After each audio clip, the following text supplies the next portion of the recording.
there. Subscribe to my channel. And also press this bell icon.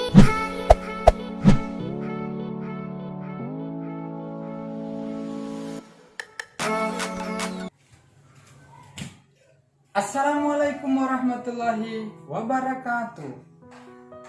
Alhamdulillahirabbil alamin wassalatu wassalamu ala asrafil anbiya'i wal mursalin wa ala ali sayyidina Muhammad amma ba'd. Pertama-tama, marilah kita panjatkan puji dan syukur kita kehadirat Allah Subhanahu wa taala karena Allah telah memberikan kita rahmat karunia hingga kita sehat sampai dengan detik ini. Salawat serta salam tak lupa pula marilah kita hanturkan kepada junjungan kita Nabiullah Muhammad sallallahu alaihi wasallam. Sebelumnya, perkenalkan saya Saifullah Tani, Prodi Ners angkatan 25 di kampus Stikes Surya Global Yogyakarta. Tujuan saya di sini adalah akan melakukan penyuluhan kepada keluarga yang mengalami gangguan isolasi sosial. Namun kita beranjak kepada gangguan isolasi sosial, mari kita dengarkan dulu cuplikan dari WHO dan Riskesdas. Yang pertama adalah menurut WHO. Data dari WHO, lebih dari 800.000 orang meninggal setiap tahunnya atau sekitar 1 orang setiap 40 detik karena bunuh diri. Sejalan dengan situasi global, data Riskesdas tahun 2018 menunjukkan bahwa 7 dari 1.000 rumah tangga terdapat anggota keluarga dengan skizofrenia atau gangguan psikologis. Menurut data WHO menyebutkan bahwa angka bunuh diri di Indonesia mencapai 1,6 hingga 1,8% per 100.000 jiwa. Baik, itulah cuplikan dari data WHO dan data Riskesdas. Selanjutnya, kita akan menuju ke keluarga pasien yang mengalami gangguan halusinasi dengan isolasi sosial. Mari ikuti video ini terus. Baik, assalamualaikum warahmatullahi wabarakatuh. Waalaikumsalam warahmatullahi wabarakatuh. Ya, baik Pak, masih ingat dengan saya? Ya, masih. Oh ya, lebih jelasnya kita perkenalkan lagi ya, agar kita lebih saling berkenal lagi. Assalamualaikum warahmatullahi wabarakatuh. Perkenalkan, saya perawat Saifullah Tani dari Stikes Surya Global Yogyakarta. Di sini saya akan melakukan penyuluhan terhadap keluarga Bapak yang mengalami gangguan isolasi sosial. Di sini saya akan membutuhkan waktu sekitar 10 menit. Apakah Bapak bersedia? Ya, bersedia. Baik, tempatnya mau di sini apa di mana, Pak? Ya, di sini saja. Oke, baik, tempatnya di sini aja. Sebelum saya lanjut ke materi, apakah ada yang ingin Bapak pertanyakan? Tidak.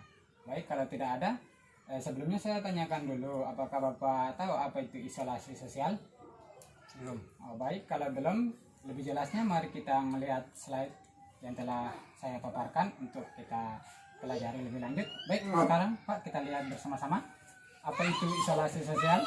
Jadi, yaitu keadaan di mana seseorang individu mengalami penurunan atau bahkan sama sekali tidak mau berinteraksi dengan orang di sekitarnya.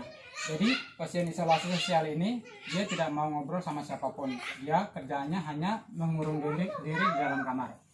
Baik, selanjutnya ada penyebab. Nah, penyebabnya ada kurang stimulasi dan kasih sayang.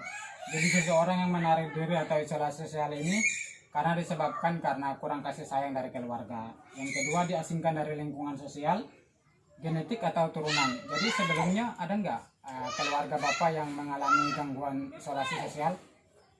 Tidak. Oh, baik, tidak ada. Terus penurunan stabilitas keluarga. Nah, di sini penurunan stabilitas keluarga ini seperti perceraian. Jadi orang yang mengalami perceraian ini akan mengalami gangguan. Salah satunya gangguan isolasi sosial atau kecemasan. Terus berpisah dengan orang yang dicintai. Nah, contohnya seperti orang yang baru pacaran kan, kalau putus pasti dia akan stres dan sebagainya.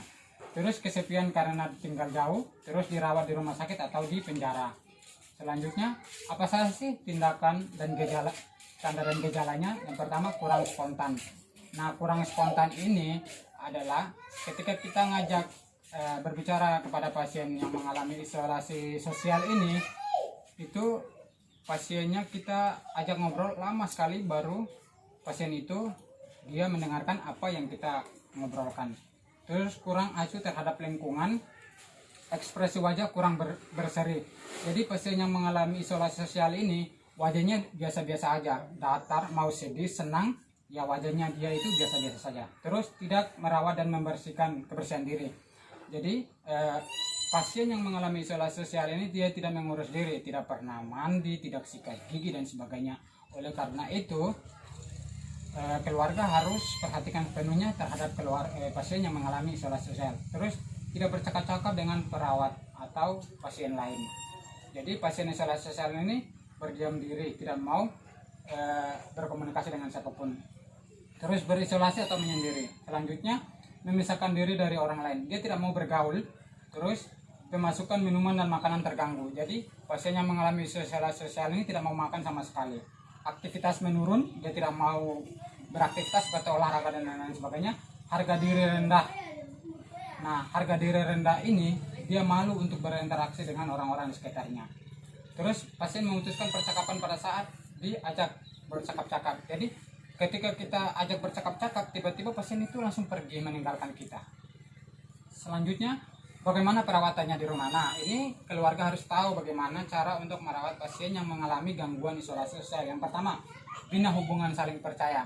Jadi, keluarga dengan si pasien harus saling percaya satu sama yang lain. Terus yang kedua, keluarga memberikan semangat dan dorongan. Jadi, apabila pasien melakukan aktivitas yang baik, harus memberikan semangat. Terus keluarga memberikan pujian dan yang wajar. Nah, apabila pasien mengerjakan sesuatu yang benar, maka kita harus berikan pujian.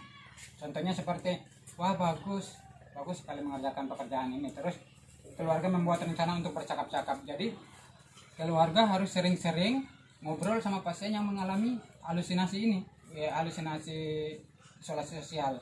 Jadi kita harus ajak terus untuk bercakap-cakap sehingga pasien itu mau untuk berinteraksi. Terus jangan membiarkan pasien sendiri.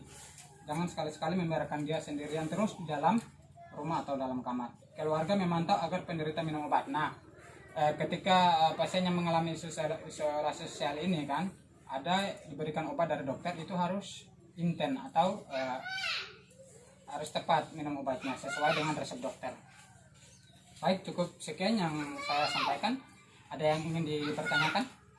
Ya, di sini saya ingin bertanya. Apa pasien isolasi bisa disembuhkan? Ya, bisa Pak. Yang pertama tadi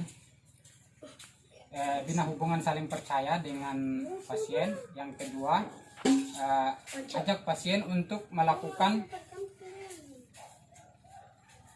rapat bersama seperti ada kegiatan di masyarakat. Nah, pasien diajak ke isolasi, diajak ke tempat-tempat yang melakukan kegiatan seperti gotong royong dan sebagainya, agar pasien ini walaupun pasien ini susah ya untuk kita ajak, tapi lama kelamaan pasien akan mau mengikuti apa yang kita lakukan. Nah, selanjutnya pasien yang dengan isolasi sosial ini kita perkenalkan. Nah, seperti sebelumnya kita sudah bertemu, yaitu dengan cara perkenalan ya.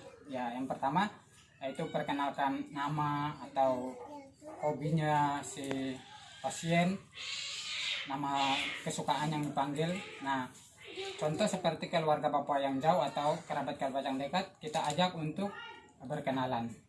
Demikian, apalagi ada yang ingin ditanyakan lagi? Baik, cukup sekian dari saya. Sekian, wassalamualaikum warahmatullahi wabarakatuh.